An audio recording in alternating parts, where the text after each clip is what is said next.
Olá, seja bem-vindo ao meu canal. Eu sou Fernando Gessing. Este é o canal Mais Direito, que aborda assuntos jurídicos de forma simples e objetiva. Esta é a quarta aula de uma série de aulas que trata da disciplina de Introdução ao Estudo de Direito. Na aula passada falamos sobre a necessidade da disciplina do comportamento humano, também falamos sobre a pertença do ser humano ao mundo cultural, e falamos também sobre as diferenças das normas axiológicas e a lei física. Hoje, continuando na quarta aula, falaremos sobre a ordem religiosa.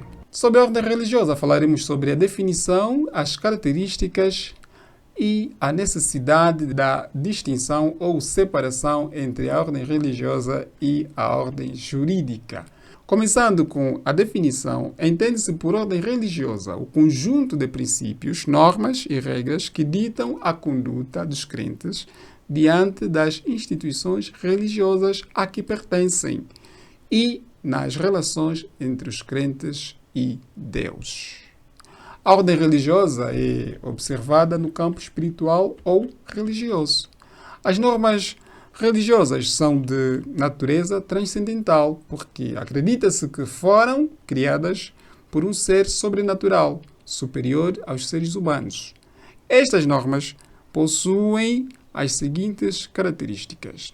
São normas instrumentais e também são normas individuais. Por que as normas da ordem religiosa são normas instrumentais? Estas normas tornam possível o que não pertence ao mundo terreno. Sabe-se que a finalidade da maioria das religiões, se não mesmo de todas elas, é prometer ao crente uma vida eterna após a morte, num paraíso sem pecado e sem sofrimento. E para que o crente esteja apto para desfrutar da vida eterna, tem de obedecer normas impostas por um ser superior aos homens e a tudo que existe no universo, por ser o Criador de tudo. Sendo assim, as normas religiosas são instrumentais porque servem de meio para alcançar o paraíso, ou seja, a vida eterna. As normas religiosas são normas intraindividuais também. Por quê? Porque destinam-se ao íntimo do crente. Mas além de se destinarem ao íntimo do crente, estas normas religiosas impõem um comportamento exterior.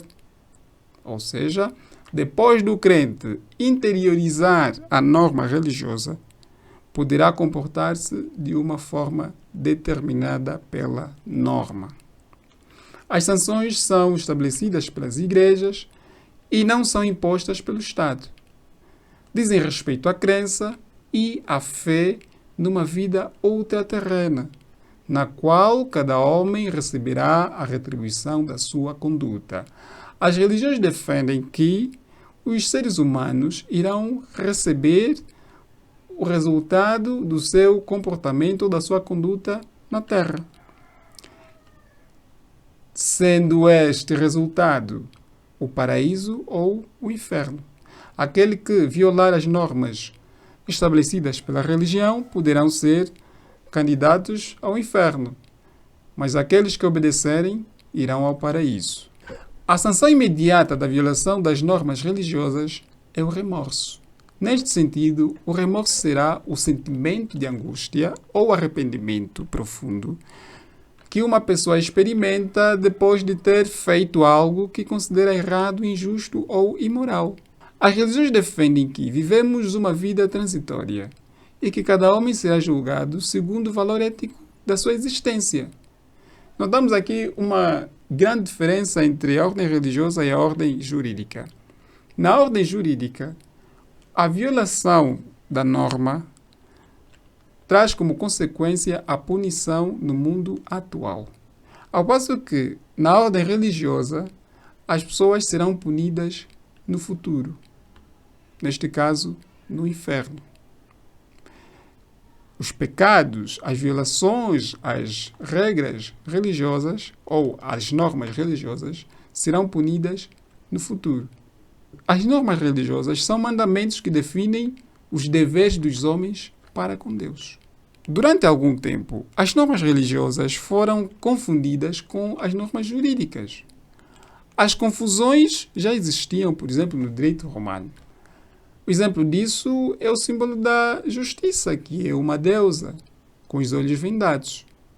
Durante a Idade Média, por exemplo, havia uma excessiva intervenção da Igreja na aplicação das leis estaduais. E ainda, nos dias de hoje, vemos os países muçulmanos, por exemplo, aplicarem princípios religiosos como se fossem princípios do Estado. A necessidade da distinção ou da separação entre a ordem religiosa e a ordem jurídica foi discutida já por grandes autores. Temos aqui o exemplo de John Locke, que defendia que a religião deve ser um assunto privado e o Estado não deve impor crenças religiosas. Sendo assim, John Locke defendia a separação da Igreja e o Estado. Ele não concordava com a interferência da Igreja no poder estatal. Voltaire dizia que a intolerância religiosa leva à violência e deve ser combatida com razão e liberdade de crença. Voltaire, nesse caso, defendia a liberdade de crença. Neste caso, o Estado não poderia impor uma determinada crença aos seus cidadãos ou ao seu povo.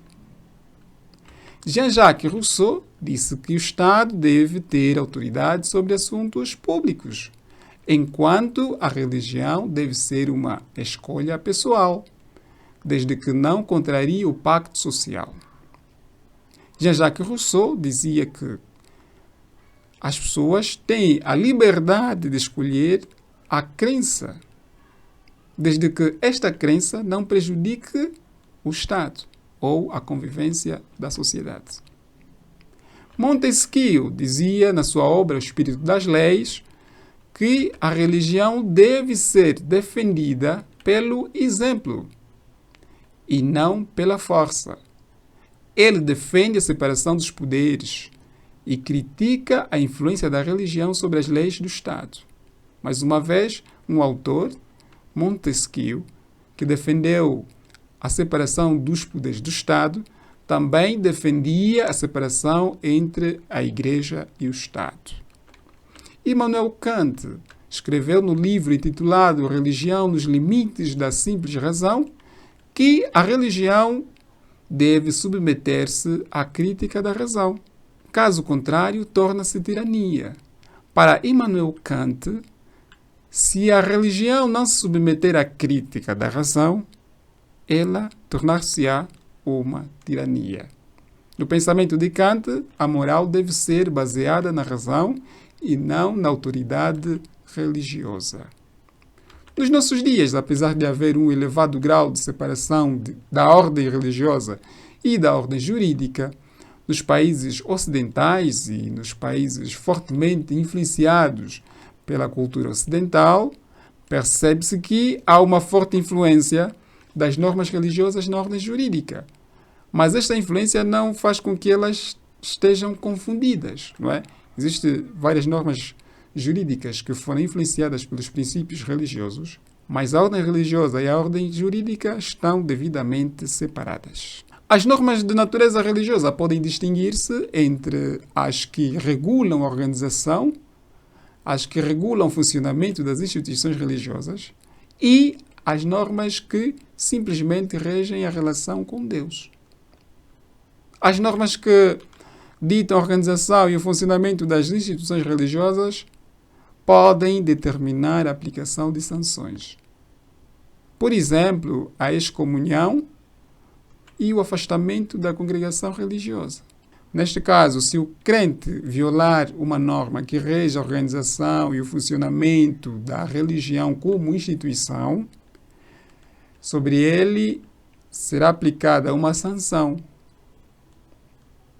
que pode ser, por exemplo, a excomunhão ou o afastamento da congregação religiosa. Essas sanções podem repercutir-se na vida social, principalmente entre os membros da congregação religiosa. Mas no caso das normas que regem a relação entre o crente e Deus, terão apenas uma consequência futura, que será o destino do crente ao inferno, caso tenha violado as normas, ou ao paraíso, caso tenha obedecido às normas religiosas. Chegamos ao fim desta aula, uma aula muito simples, falamos apenas sobre a ordem religiosa. Na próxima aula falaremos sobre a ordem moral. Estaremos juntos na quinta aula e bons estudos!